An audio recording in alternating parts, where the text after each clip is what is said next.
First and foremost, I would like you to acknowledge the fact that we are trying to be more proactive than before.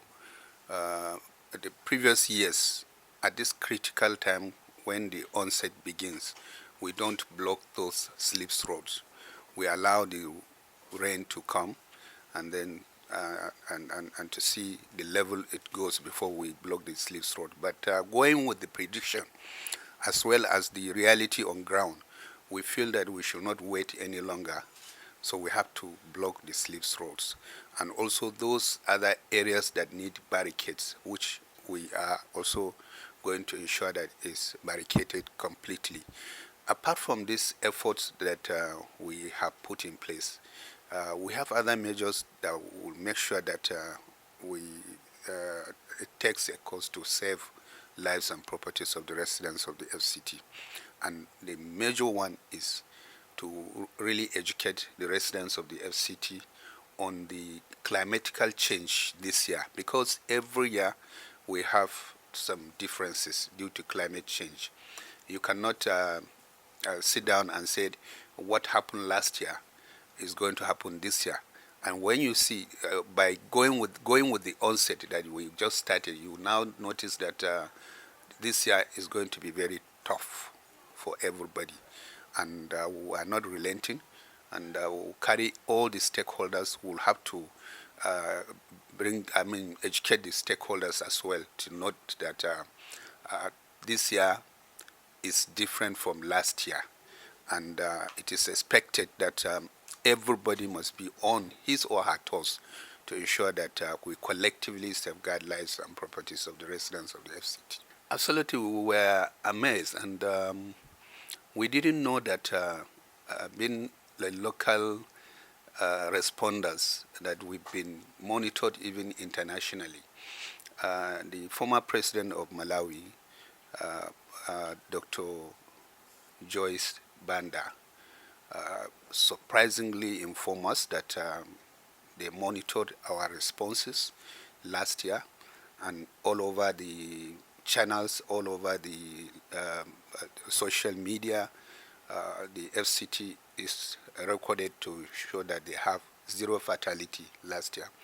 Meanwhile, in Malawi, they lost over 600 as well, and 513 missing, and due to cyclone and other related disasters. And so they felt they should come and learn from us what method have we really applied to safeguard lives and properties of the residents of the FCT. And she was made an ambassador of that, to go around and ensure that Malawians have it free this year, so that no life will be lost.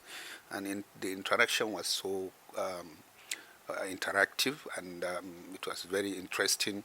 We shared common knowledge, and also she was so happy that she was going back home rich, not as the way she came in. And we had also agreed that we'll continue to interact, so that we share climatical knowledge as well as other related hazards, so that we safeguard the interests and the lives of the residents of both Nigerians in the FCT as well as Malawians in their own country. The last assessment we carried out with the stakeholders, all the stakeholders were tasked to carry out their own responsibilities, and they have been doing so.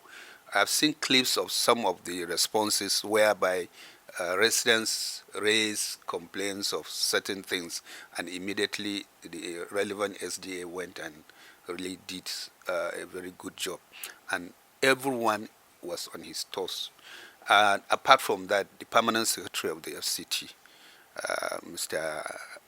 Adishola, has brought us together. We had a very serious meeting of all the relevant stakeholders, and draw up a very serious, can I say, riot act. He read a riot act that all the SDAs that's supposed to do what they're supposed to do must do it at the right time, appropriately, to ensure that there is no uh, devastating flooding in the FCT.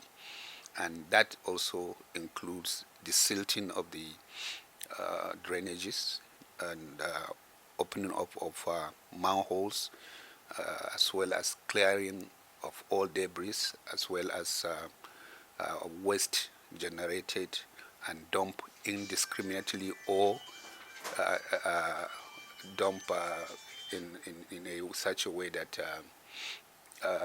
people will be able to, I mean, the relevant agencies will be able to go and evacuate it. So there is monitoring team.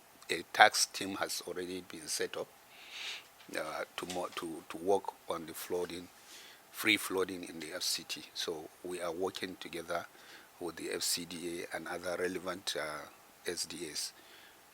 That I'm pretty sure that is going to give us a very good sailing this year again, by the grace of God. You see, I always tell you that if you ask me whether I have enough, I would beat my chest. I say I have more than enough. But the issue of disaster management is collaboration. Your ability to really source and manage the the resources, both human and material, is one of the key factors of your success. If today I want to bring stakeholders from different angles in the FCT, I will be able to do so. And by doing so, I should also be able to bring out both equipments in terms of needs and also human materials in terms of needs to be able to fight disaster within the FCT. So all we needed was the political will, which we already have. Initially, we have to write, get approval, and then get consent, and even serve notice before we start removing shanties. Today, it's not like that. So, to be honest with you, I'm proud of my stakeholders, and we are expanding them day by day. Some of them even used to come and say, "You are not involving us." We say, "Sorry, we didn't know about you, but now that you are there, we will involve you."